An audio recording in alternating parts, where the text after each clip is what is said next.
What I'm about to say is going to piss off some of you on self-improvement because you think that this entire idea of dopamine detox, going to the gym, and all these self-improvement habits like meditation, journaling is what's going to make up your life. The thing is, that's the problem. You've let these tasks encompass you, literally envelop your life, so that any time that you have spare time you're thinking, oh, I should meditate, oh, I should journal, oh, I should start working on a business, but you've genuinely forgot how to live your life. The one thing all these self-improvement YouTube channels and gurus, the one thing that they don't tell you to do is to actually get some hobbies. Actually get things that make you interesting. Thing is, dopamine detox can't be your hobby. Meditating can't be your hobby.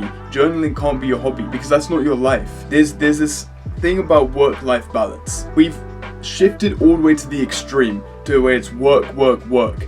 Meditation, journaling, working on your business, wherever it is, going to the gym, that they are all technically aspects of work. They're not the life balance. And we've shifted to the entire side of just working to that extreme, and we've forgotten how to actually live. Everyone associates like the life side of things with, like, you know, going out drinking, clubbing, going out to bars. But that's not what it should be, and that shouldn't be the case. Life should be going out to the mountains, going out into nature, seeing your friends, socializing. It's like you have to really understand what those things are. And it's, as I said, getting hobbies. That's part of life. And that's something that we've forgotten, and that makes people really fucking boring. Like, being on self-improvement, being in your monk mode shit, okay, fine, work hard. But you've become an incredibly boring person by doing this thing. There's no interesting trait, unique autistic trait about you, which makes you different from anyone else who's on monk mode. I feel really autistic when I say this kind of stuff, but I'm really not trying to waste your time, but I'm gonna have to just a little bit before we move on to the important stuff. For anyone new,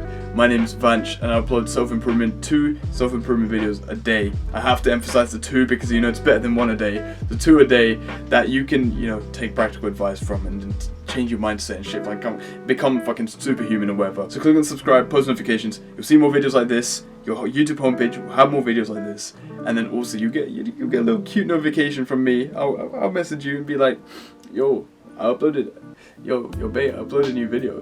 You should click and watch it. So that's why you need to turn on the post notifications. Subscribe, post notifications, do that right now, or I'm gonna find where you live. You see, the idea is that you're improving yourself so you get into this higher echelons of men, right? The top 1% of men. And the thing is, they're all different from everyone else. But what you don't know is in the top 1%, they're all different from each other. So if you keep doing monk mode like everyone else is doing, you're gonna have the same interesting facts as maybe 3,000, 30,000 other people. So what's unique about you? What makes you different from those other people? It's your weird autistic traits. It's the weird things that you don't really want to talk about, that you find really interesting. Like, bro, I'll say it to you, I can solve the fucking Rubik's Cube. I spent about 4 or 5 months trying to learn how to solve the Rubik's Cube, and then became a speed cube out of nowhere. Like, I can solve that shit really quickly, as you saw from the fucking start of the video. I'm weirdly addicted to fucking doing art. I mean, it became my A-level subject, so I started loathing it a little. But like, bro, in lockdown, all I was doing was drawing. I'm a grade 6 guitarist. This is why you should listen to me, because I have all these autistic traits, which are kind of interesting to me. Like, I went to Africa, South Africa, for a 2-week expedition where we helped build a kitchenette for an orphan village. I dug a hole. I spent 3 days digging a hole. So on top of the fact that I've done grade 6 guitar, I've done Essex Championships for swimming, I can solve the Rubik's Cube, which is really random, but it's a cool trait. And I went to Africa for 2 weeks where I built a kitchenette for an orphan village, and then I camped in the wild on a trek following the Nigwem, it's some river it's called that river. Like, bro, I've lived, I've experienced, I've raised £1,000 for my school because I climbed mountains. Like, I've done real random autistic shit just because I found it interesting. And now when anyone asks me to talk about things or tell me about me, I have so many little things to talk about, so many traits, so many hobbies that I can just present to people. But the problem with being on self-improvement and this really surface level dopamine detox, monk mode bullshit, well, it's not bullshit, like, honestly, it's really helpful. But when you're on this mode and that's your life, you've let that encompass you, and you've forgotten the life part of the equation, you become a really boring person. I hate to break it to you, and I know you're going to be coping, be like, oh, but I'm better than you, but I have more attention span. No, like, first of all, you don't have a better attention span than me, and you're not better than me in any sense, right? Put yourself down, put your ego down. I know it sounded really egotistical, but that's not me. I'm a really humble guy. I'm a really humble guy. So I'm not dickhead, man. I'm just trying to motivate you. You know, I'm trying to motivate you to do actual, like, productive shit, other than, you know, being boring as shit.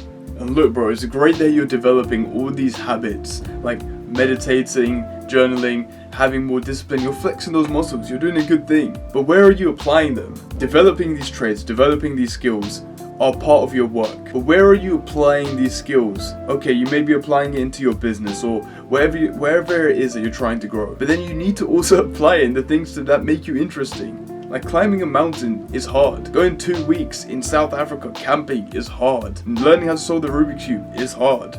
Playing the guitar is hard. You have these traits that you've developed like discipline, patience, and presence, which are all going to be really useful to you when you're trying to learn these skills. Now, I'm not going to tell you to like learn habits and hobbies just, oh, I want to be more interesting, so I want to learn these things. No, you need to learn the things that you want to learn have to be things that you actually want to learn. So the Rubik's Cube thing, or the me reading certain books, or me playing the guitar, I didn't do it in the sense that, oh, I want other people to care about me and be more interested in me. Like, no, I didn't do it for that reason. I did it for the reason that I enjoyed doing those things. And yeah, it might be kind of autistic, it might be kind of nerdy, but I don't care. Like, I enjoyed doing those things, and it made me more of a unique, interesting person.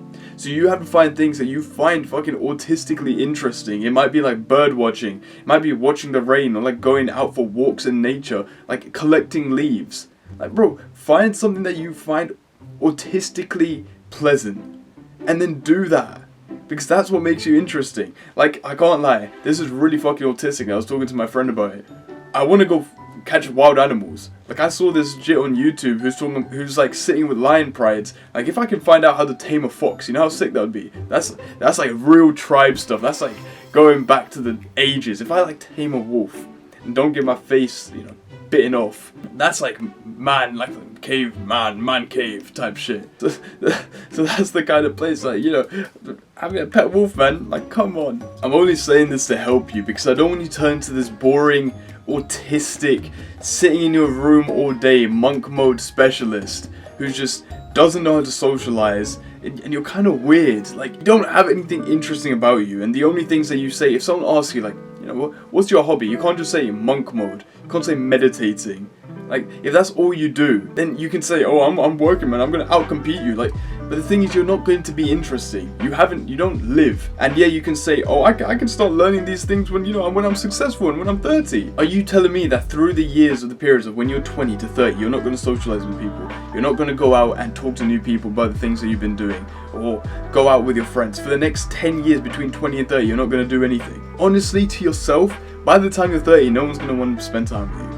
No one's going to like you. No one's going to want to be around you. Yeah, you might be successful, but where's the relationships that you built along the way? Because that's the important part. Success is great. Having money, monetary value, yeah, great. I think it's a really beautiful thing to have money alongside, because you can retire your family, help your friends, wherever it may be, and push the world forward. But if you don't have the relations up there when you are successful, then you have an empty life. So having those hobbies, having those autistic traits, things we don't love the people who fake being someone else, who aren't authentic to themselves. We love the people who are unapologetically themselves, who are low-key just kind of autistic because they really like bird watching, or they really like collecting old glass bottles. Like, that's the things that make you you. And we love those kind of people, and that's the kind of relations that we build. You have to think to yourself, what kind of person do you want to be? Do you want to be that boring dad who kind of like goes up to his kids with a little bit of conviction, says that they love them, and go back to work?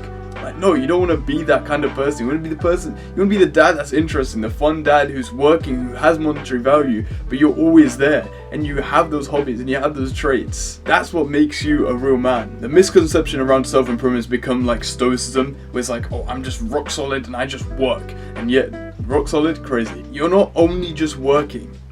You need to get some other traits in your life. Using that discipline, using that motivation, that discipline that you've developed, into the things that can make you into a bit more interesting person. If you watch the video at this point, you might actually, mess with what I'm saying. So this is what I want you to do. For the next week or two, you're going to find something that you actually want to try and learn. Something autistic. It could be, as I said, learning the Rubik's Cube, learning how to draw, learning how to do the handstand, or learning how to do a backflip, front flip, whatever it may be. Find what it is that you want to do and try to do it. learn how to do it. For the next 2 weeks, every single day, you're going to dedicate an hour to learn how to do that skill. And then see, by the end of those 2 weeks, you're going to be better at that skill. Could be fucking juggling, bro. But then there's something about you that makes you a bit more interesting than you were before those 2 weeks. So genuinely, find something that you find interesting and try achieve that. Show me your discipline. Show me your willingness and drive to actually achieve this thing. Thank you for watching, man. Go get that shit. Love.